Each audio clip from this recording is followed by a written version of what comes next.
Buenas noches a todos. Es un honor estar aquí una vez más con ustedes. En esta ocasión le damos la bienvenida a un amigo de Ecopolítica. Es el diputado por la provincia de La Vega, Rogelio Henao, del Partido Reformista, aliado al Partido Revolucionario Moderno. Un placer tenerlo con nosotros. Buenas noches. Un aplauso.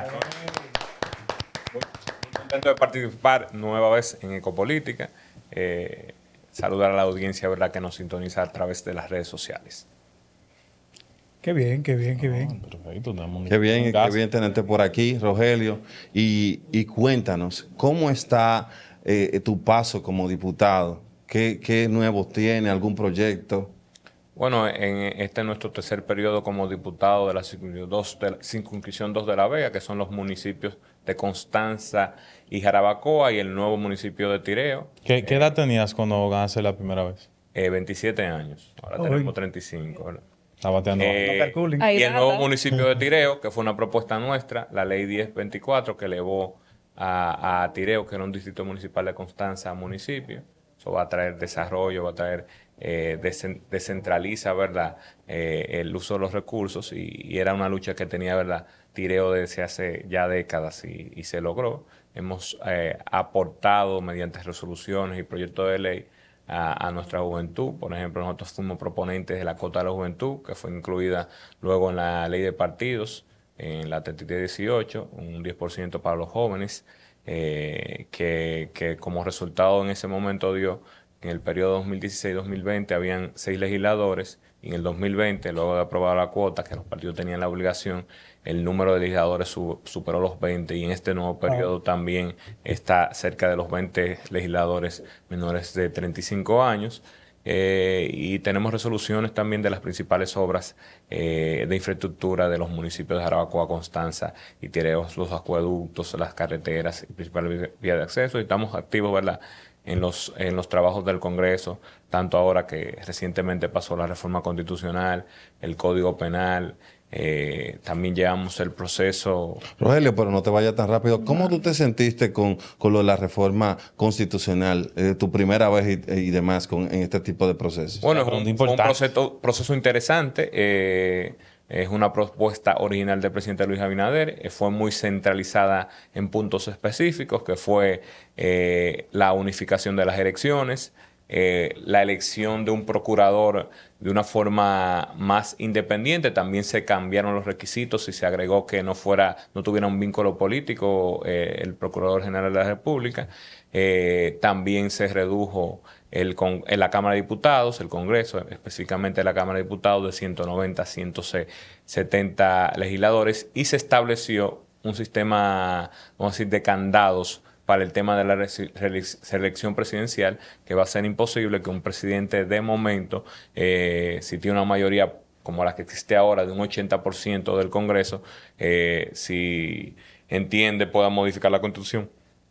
Eso se estableció un mecanismo que va a ser prácticamente imposible la modificación para la reelección, y entendemos que es un avance importante para la democracia porque ya teníamos 40, esta es la reforma constitucional número 40 y el promedio de reforma era cada 4 años.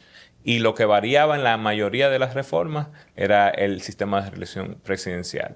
En un momento se puso que no había reelección, que era intercalado. Después vuelve a la reelección, después un presidente vuelve para atrás a dos periodos. O sea, había un tirijal en ese Una tema. disyuntiva. Y gracias a esta reforma se ha cerrado ese tema y entendemos que va a traer estabilidad a nuestra democracia y fue un proceso muy interesante participar. ¿Tú has Bueno, citado ya, varias- Eso te iba yo a interesante. preguntar. ¿En qué beneficia la aprobación de estos puntos de la Constitución? Porque se han presentado estos puntos, el presidente lo ha presentado, pero la oposición dice que son de los 2010 que viene, pero no están de acuerdo en lo que se está presentando. Mira, vamos a Ese hablar de la parte, candado de la parte El presidente política. de la reelección. No existían. No Los existían. candados los rompía cada presidente de turno. Un proceso de reforma constitucional que se hizo completa, que fue la reforma del 2010, que encabezó el presidente Fernández. Se hicieron consultas a todo el pueblo, y en las consultas el sistema que teníamos en ese momento era que eran 2 periodos y nunca jamás, luego de la reforma del 2004 hecha por Hipólito que estableció la reelección presidencial con 2 periodos, porque estaba prohibida en la reforma de 1994. En esa consulta que hizo el presidente Leonel Fernández, se estableció que mantendríamos el sistema así, 2 y no más. ¿Qué hizo finalmente? Se prohibió de nuevo la reelección. Ahí se habilitó el presidente Fernández para un futuro y se habilitó el presidente Hipólito Mejía, que estaban inhabilitados por ese proceso constitucional. Pero el mismo PLD y con el voto, el PLD unido, con el voto del presidente Fernández y el presidente Danilo Medina en Juan Dolio, votaron, y el comité político votaron una nueva reforma en el 2015, restableciendo la reelección de 2 periodos y nunca jamás. Y se puso un candado también. Se propusieron los candados y no se practicó en la reforma. Esa reforma nada más tuvo un artículo que se tocó, que fue el artículo de la reelección, y un transitorio que estableció la no reelección para el presidente Medina. Entonces, ahora sí viene un proceso real, donde se petrifica el tema de la reelección y hace imposible que un presidente de turno pueda hacer una reforma para variar o modificar el sistema de elección presidencial. Un candado ahí con la llave aquí cerca. No. O sea, no ahora, sino del 2010, que 2015. Pero el candado estaba. Sí, estaba el candado con la llave al lado. Ahora se estableció un mecanismo Ahora va a ser muy diferente. que nadie puede beneficiarse de la reforma. También se certificó el artículo que toca la reelección.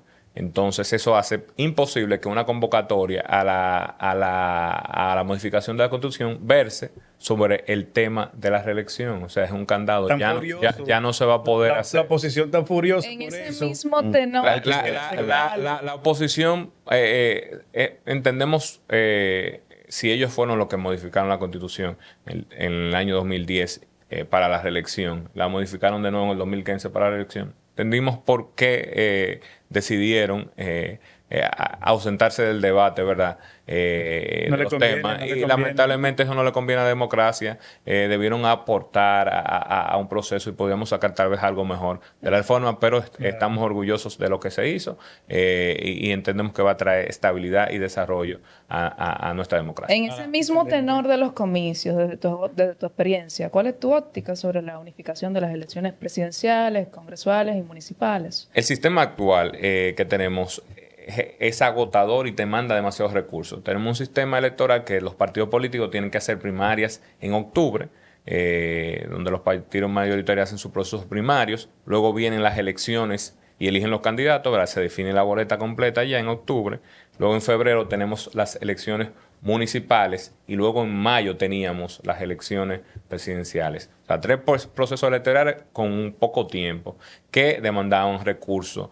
Usted veía las ciudades contaminadas de publicidad. Primero la primaria con la cantidad enorme de candidatos. Después, luego, el proceso municipal y luego el proceso presidencial que provocan un hastío en la sociedad. Y también recursos importantes se van. Por ejemplo, según la Junta Central Electoral, las elecciones municipales tuvieron un costo aproximado de 3.800 millones de pesos. Demasiado dinero. Wow. Y eso sin contar la inversión que hacen los mismos candidatos. Exacto. Sí. O sea, nos estamos ahorrando cerca de 5.000 millones de pesos solamente unificando las elecciones. Extraordinario. Y también va a ayudar que la gente no se sature de lo que es la propaganda política y que en esto es uno de las cosas que provoca la abstención, por ejemplo, a nivel municipal. Tantas campañas al mismo tiempo, la gente pierde el interés. Entonces vamos a ahorrar recursos y vamos a tener una campaña política más estrecha porque luego se va a modificar la ley de partidos, esas primarias se van a mover más adelante y el periodo de campaña va a ser más corto. Sobre todo ese aporte a la contaminación ambiental. Y en ese sentido, con la unificación de estas elecciones, Rogelio. La unificación de las elecciones va a ser a partir del 2032 Sí, para 2032. para el tiempo Entonces, ¿se podría venir con el voto automatizado? Entendemos que es válido y debemos explorar Porque es una situación. esa tecnología. Estamos avanzando en sentido. Lo que sí tenemos que hacer es un sistema, ¿verdad? Confiable, robusto, que la gente pueda, Podemos, claro. copiar experiencias de otros países que han usado ese método de forma exitosa. Y nosotros tuvimos un ensayo positivo cuando en las primarias de verdad del del 2019. Luego vino la suspensión de las elecciones, que es verdad que manchó mucho la credibilidad del voto automatizado, pero entendemos que debemos retomar ese tema y entiendo que la mayoría de los actores políticos entienden que el voto... Sí. No, si se hace una campaña, si se hace una campaña de 3 años antes de estas elecciones, yo creo que la gente sí lo puede captar. Lo que pasa es que las personas a veces que no usan la tecnología siempre tienen miedo de utilizarla, pero 3 años... Aquí lo que pasó con el voto electrónico fue la suspensión de las elecciones. No funcionaron un día de elecciones, ¿verdad? Exacto. Y ya venía un poco desacreditado de los conflictos internos del PLD con el algoritmo y ese asunto. Pero No, tú sabes que todavía lo calmamente. tiene. Yo te tengo 2 preguntas interesantes. La primera pregunta, tú sabes que los 20 diputados se van a eliminar en el 2028. Sí. Entonces, ¿cómo se va a hacer esa eliminación? En primer lugar, pero para que me responda ahí mismo.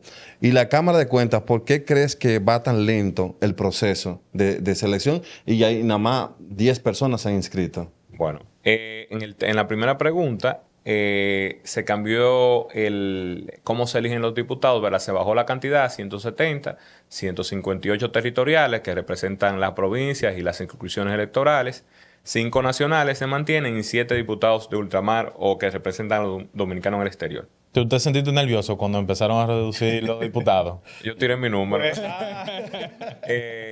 Y se cambió el concepto de población que se hacía en base al censo. Sí, al censo. Ahora va a ser por el peso electoral para hacer un sistema más justo, más equilibrado. Entonces se va a hacer un cálculo sacando, ¿verdad? Las provincias, la Constitución establece 2 diputados mínimos por provincia. Entonces hay provincias que tal vez no llenen el requisito de los diputados. Entonces tú tienes que asignárselo. Ahí tú restas a población y se hace la distribución de los diputados en base al peso electoral.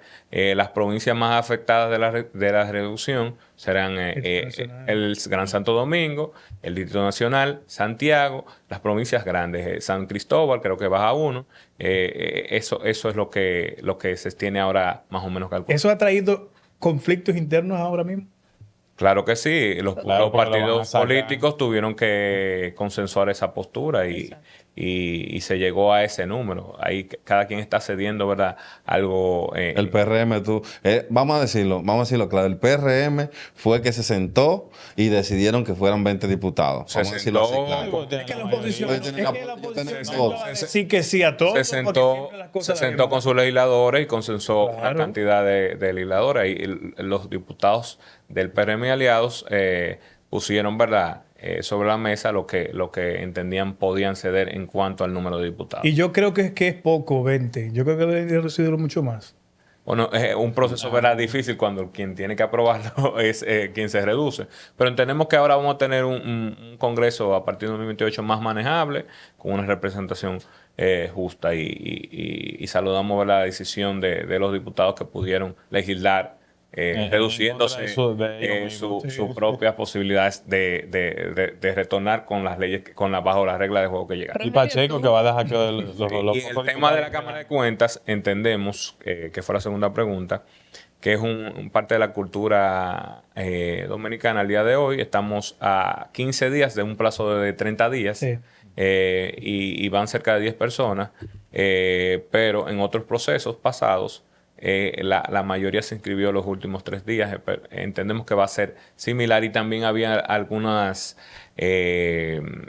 trámites burocráticos que estableció la nueva ley de Cámara de Cuentas. Tenemos una ley muy reciente, 1824, que establecía unas certificaciones que las instituciones todavía no estaban preparadas para darlas. Se habilitó y gracias a Dios ya el día de hoy esas certificaciones se dan un plazo de 3 días, que va a ayudar mucho que en los próximos días un gran flujo de interesados a participar depositen sus expedientes en la Cámara de Diputados. por favor, elijan bien. Que esta Cámara de Cuentas ha sido un desastre. Lo digo yo, si tú no lo puedes decir, lo digo yo. No, lo que tiene que ver con la Cámara de Diputados, que nosotros presidimos esa comisión de Cámara de Cuentas, estamos enfocados en sacar Sacar lo malo. Sacar lo mejor de lo mejor.